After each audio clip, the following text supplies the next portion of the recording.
ভারতের ছাত্র ফেডারেশন ক্ষয় বিভাগীয় কমিটির পক্ষ থেকে ক্ষয় জেলা শিক্ষা আধিকারিকের নিকট ক্ষয় গৌরাঙ্গটিলা উচ্চ মাধ্যমিক বিদ্যালয়ের এক শিক্ষকের প্রায় ৩ বছরের অধিক সময় ধরে বিদ্যালয়ের সিলিন্ডারের বই চুরি করে আত্মসাৎ করার ঘটনার অভিযোগ ওঠার পর প্রতিবাদ জানিয়ে এক মেমোরেন্ডাম ওনার নিকট জমা দেওয়া হয়।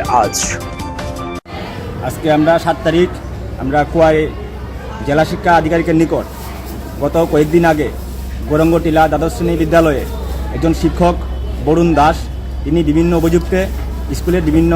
চাল এবং গ্যাস বিভিন্ন অভিযোগে অভিযুক্ত হয়ে আছেন। এই অভিযোগগুলি আমরা জানতে পেরেছি এবং জেনে আমরা জেলা শিক্ষা আধিকারিকের নিকট আমরা প্রতিনিধিত্বমূলক ডেপুটেশনে আমরা মিলিত হয়েছি। আমাদের মেন দাবি ছিল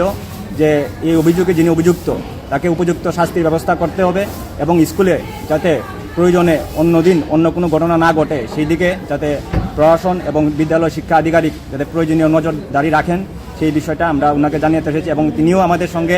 সহমত পোষণ করেছেন এবং আগামী দিনে যাতে এই সমস্ত ঘটনা না ঘটে তিনি দেখবেন।